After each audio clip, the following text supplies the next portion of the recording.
कि वो सच साबित हुआ या नहीं हुआ। आप सुनील साजन, सुनील पहले मैं चाह रहा हूं यहीं से शुरू करिए जी। ये इंडिया गठबंधन की बैठक में जाएंगे ना अखिलेश जी सोमवार को, आपको देश को दिल्ली नुकसान भुगतना पड़ा। सुनील साजन जी मानक जी, देखिए मानक जी, समाजवादी पार्टी इंडिया गठबंधन का हिस्सा है और हम लोग मजबूती से अपने गठबंधन का धर्म उत्तर प्रदेश में निभा रहे हैं और उत्तर प्रदेश में ये गठबंधन उत्तर प्रदेश में 2027 में जीतेगा। इसी गठबंधन ने 24 में बीजेपी को हाफ किया था, 27 में हम लोग बीजेपी को साफ करेंगे। यहीं से बीजेपी का उदय हुआ था और यहीं से बीजेपी का अस्त होगा, क्योंकि जिस तरीके से देश में भ्रष्टाचार का माहौल, झूठ का माहौल, झूठे आंकड़ों का माहौल और महंगाई चरम पर, नफरत चरम पर, तो देश संकट में है, देश का भाईचारा संकट में है, देश की अर्थव्यवस्था संकट में है, देश का किसान संकट में है, देश का नौजवान संकट में है और वो नौजवान आपको अलग अलग राज्यों के मुख्यालयों पर या राजधानियों पे दिखाई दे रहा है। आज तो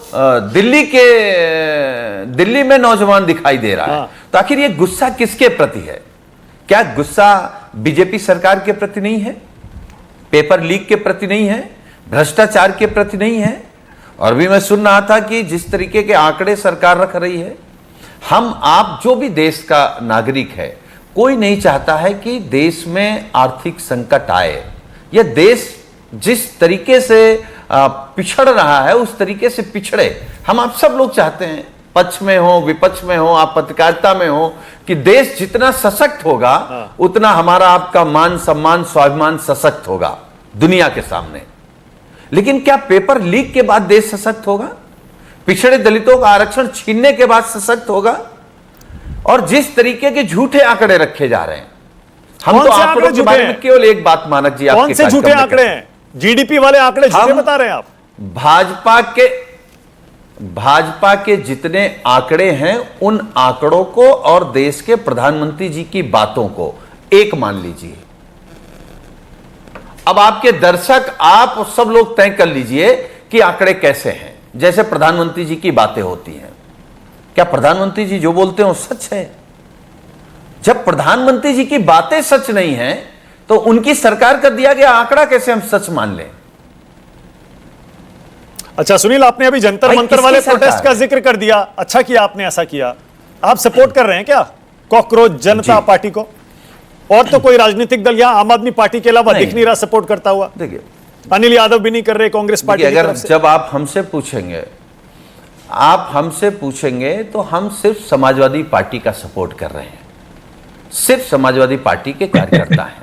लेकिन अगर इस देश के किसी भी कोने में कोई भी नौजवान, कोई भी किसान, कोई गरीब, पिछड़ा, दलित, मुसलमान, यागड़ा, व्यापारी या महिलाएं अन्याय के खिलाफ आवाज उठाएंगे तो हम समाजवादी लोग हैं, अन्याय के खिलाफ खड़े होने वाले हैं और अन्याय के खिलाफ लड़ने वाले हैं। सुनील, ऐसा लग रहा है अन्याय के खिलाफ ऐसा लग रहा है जो प्रदर्शन आप नहीं कर पाए, जिस मुद्दे को आप बड़ा नहीं बना पाए, उसको कॉकरोच जनता पार्टी ने मुद्दा बना दिया और अब आप उसके पीछे छुप रहे हैं। यह मुद्दा तो आपको उठाना चाहिए था। देखिए जंतर मंतर पर, सड़कों पर आपको होना चाहिए था। मानक जी, उत्तर प्रदेश में पर्चा लीक को लेकर के लगातार हमारे नेता आदरणीय अखिलेश यादव जी, पूरी पार्टी, अगर भारतीय जनता पार्टी को कोई घेर रहा है तो हम समाजवादी लोग घेर रहे हैं। लेकिन उसके बावजूद अगर नौजवान निकल करके आए हैं, इसका मतलब आप सोच लीजिए कि देश में बीजेपी और मोदी जी की सरकार के खिलाफ कितना बड़ा गुस्सा है। वो अभी नौजवानों के रूप में दिख रहा है, फिर किसानों के रूप में दिखेगा, महिलाओं के रूप में दिखेगा, अभी नोएडा में मजदूरों के रूप में दिखा था। तो आप उस गुस्से को नहीं रोक सकते। अब वो गुस्सा सैलाब की तरह पूरी भारतीय जनता पार्टी को बहा ले जाएगा। लेकिन देश को बचाने के लिए हर हाल में जो कुछ भी करना पड़ेगा वो दे दिए। ये जो प्रदर्शन हो रहे हैं ये सारे स्पोरेडिक हैं, स्पॉन्टेनियस हैं। चाहे नोएडा वाला हो, जंतर मंतर वाला हो, लखनऊ वाला हो, और भी कहीं हो।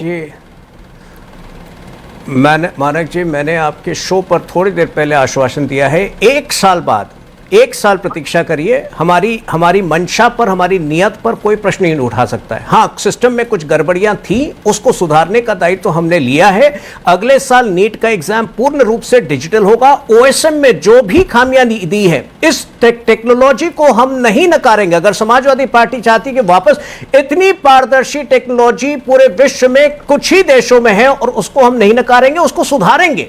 1 साल का मौका दीजिए, इनके पास ये विषय नहीं लगेगा। लेकिन आपके जेन जी दर्शकों को बताना बहुत महत्वपूर्ण है कि एक समय उत्तर प्रदेश में चीटिंग का सरगना जो है वो समाजवादी पार्टी चलाती थी। 2017 में आप बयान सुन लीजिए अखिलेश यादव का कि अगर थोड़ी बहुत चीटिंग ना हो एग्जाम में तो क्या मजा है, थोड़ी बहुत चीटिंग तो होनी चाहिए। 1992 में सबसे सख्त एंटी कॉपिंग लॉ हमारी सरकार, बीजेपी की सरकार ने लाया था उस वक्त। 93 में जैसे मुलायम सिंह यादव जी आए, उसको नकार दिया, उसको हटा दिया। तो आज ये लोग जो है मतलब बड़ी बड़ी बातें करते हैं। हमारी नियत साफ है और हम सुधार 1 साल में आपको दिखाएंगे।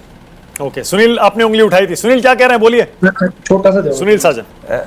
देखिए, ये बीजेपी के प्रवक्ता हैं, इनकी नीयत बिल्कुल वैसी ही है जैसे देश के प्रधानमंत्री जी की नीयत है।